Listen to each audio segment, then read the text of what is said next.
Assalamualaikum warahmatullahi wabarakatuh. Eh, Perkenalkan kami dari kelompok yang online di YouTube dengan project yaitu Smoke Detection with Automatic Power Outage via Telegram. Saya sendiri Muhammad Iksan Rifai dengan NRP 15 2021 dan rekan saya. Danang Ganadi dengan NFP 15/2021/008. Oke, jadi kali ini akan dipimpin oleh Danang. Nah, pertama-tama saya akan menjelaskan terlebih dahulu dari latar belakang.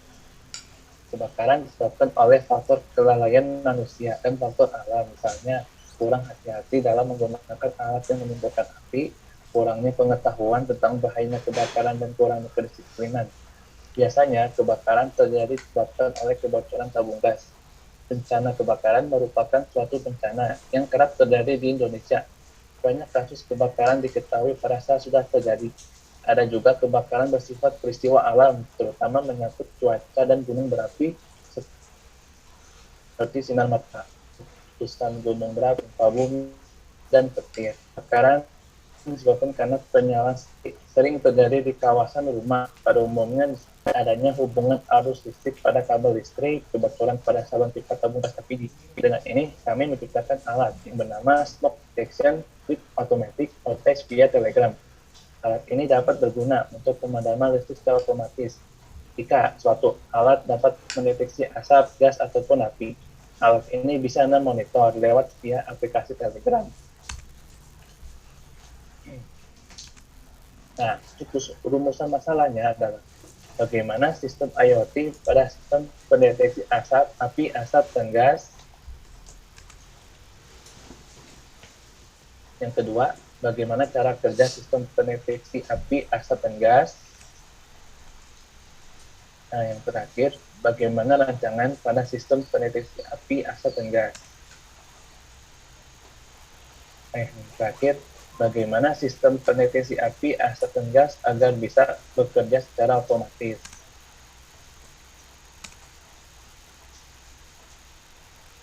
Tujuan dibuatnya Smoke Detection with Automatic Power Outage via Telegram ini adalah untuk merancang suatu sistem pendeteksi asap yang berbasis IoT yang bisa mendeteksi ketika adanya asap dengan melalui sebuah peringatan yang bisa Anda pantau hanya dengan satu genggaman saja. Nah, untuk manfaatnya antara lain adalah sebagai sarana notifikasi ketika adanya kemungkinan potensi kebakaran, memudahkan pengguna untuk memantau adanya asap atau tidak adanya api dengan smartphone atau perangkat lainnya. Yang ketiga, mengurangi kewaspadaan bagi pengguna yang sedang memantau secara berkala. Alat-alat yang kami gunakan dalam proyek ini adalah yang pertama adalah Arduino Uno, yang kedua adalah MQ2 gas sensor, yang ketiga adalah sensor api dan servo, yang keempat adalah buzzer, yang kelima 220 ohm resistor, yang keenam connecting wireless, yang ketujuh breadboard, ke-8 ESP8266 WiFi modul, yang terakhir adalah baterai 9 volt. Selanjutnya akan dijelaskan oleh rekan saya. Oke, jadi langkah-langkah akan dijelaskan oleh saya sendiri, yaitu pertama yaitu untuk sensor api. Pin D0 akan masuk ke A1 pada Arduino, pin ground masuk ke ground, dan VCC ke 5 volt.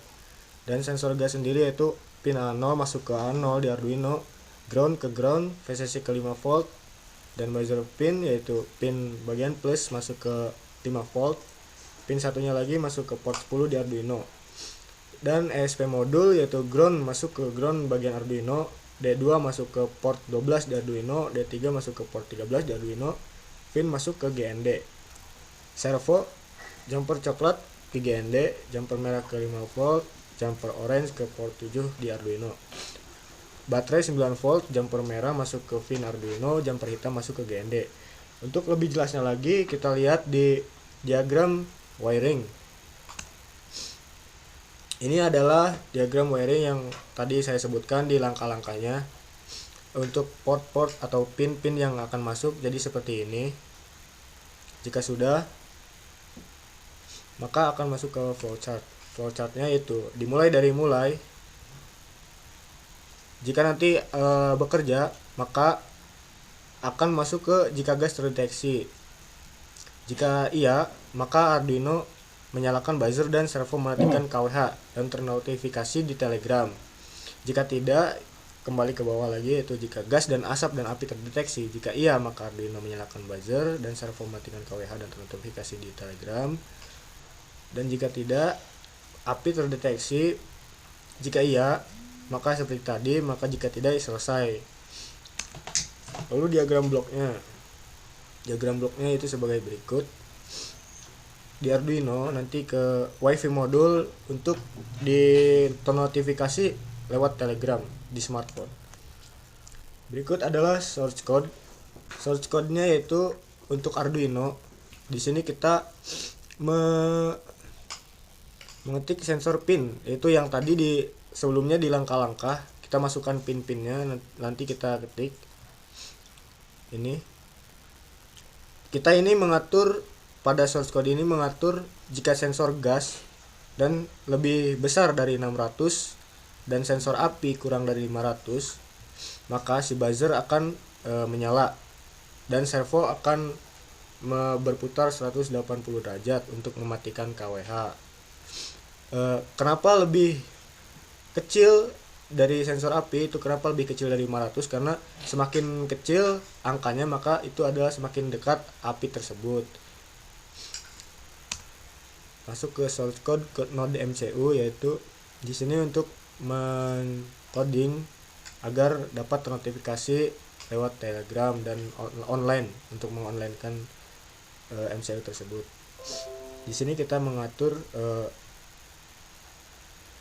WiFi-nya, passwordnya, token yang ada di Telegram. Kita membuat bot di Telegram dan akan diberikan token sebagai berikut. Lalu kita memerintahkan jika ada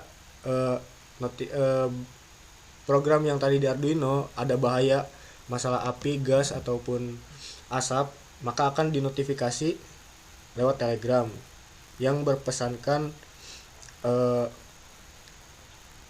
KWH sudah dimatikan di sini. Nah, aplikasi yang digunakan yaitu Telegram. Telegram adalah sebuah aplikasi layanan pengirim pesan instan bersifat gratis dan nirlaba. Klien Telegram tersedia untuk perangkat telepon seluler dan sistem perangkat komputer. Para pengguna dapat mengirim pesan dan bertukar foto, video, stiker, audio, dan lain-lainnya. Jadi ketika nanti node MCU menangkap pesan dari Arduino adanya bahaya gas, asap maupun api, maka secara otomatis akan mengirimkan pesan kepada smartphone melalui aplikasi Telegram. Cara kerjanya yaitu sensor asap MQ2 dan sensor api akan memberikan keluaran yaitu tegangan analog. Kami menetapkan kondisi di dalam kodenya, yaitu jika nilai keluaran sensor lebih besar dari 600 seperti yang ada di source code tadi, maka buzzer akan berbunyi dan servo akan berputar 180 derajat. Tapi jika nilainya kurang dari 600, maka buzzer akan tetap tidak berbunyi. Adapun sensor api, jika mendeteksi adanya api dalam seluler monitor kurang dari 500, maka buzzer akan berbunyi. Lebih kecil angka pada sensor api menandakan lebih besar dan dekat. Dan servo motornya bekerja berputar 180 derajat jika sensor api, asap, dan buzzer menyala, yaitu untuk mematikan saklar KWH agar listrik padam. Dan jika rangkaian tersebut telah dilakukan, maka akan ternotifikasi lewat Telegram. Berikut adalah foto dari rangkaian alatnya, yaitu di sini ada node MCU Lolin. Ini untuk mengonlinekan rangkaian ini dan agar bisa ternotifikasi lewat Telegram. Di sebelah sini ada buzzer, di sini ada Arduino, di sebelah sini ada baterai. Ini ada breadboard. Di sini ada sensor MQ2 gas, asap. Di sini ada sensor api. Ini ada motor servo dan yang ini kabel-kabel jumper untuk mengkonekkan port-portnya. Oke, jadi perbandingan smoke detection dan fire alarm, yaitu bisa dilihat dari gambar ini.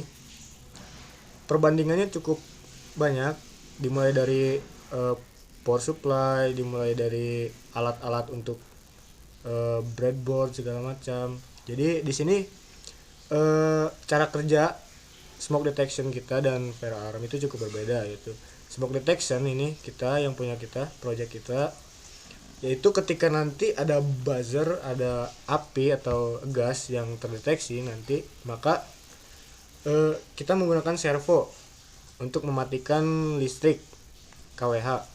Sedangkan di fire alarm ini, jadi ketika ada api yang terdeteksi, maka eh, dia menggunakan relay dan ke penyiram tanaman ini untuk memadamkan api tersebut gitu. Jadi seperti itu aja mungkin perbandingannya. Ya, jadi cukup sekian presentasi dari kelompok kami. Untuk lebih jelasnya mungkin bisa di kolom komentar di bawah. Jadi seperti itu saja. Saya dan Danang mengucapkan terima kasih. Mohon maaf jika ada kesalahan. Wassalamualaikum warahmatullahi wabarakatuh. Warahmatullahi wabarakatuh.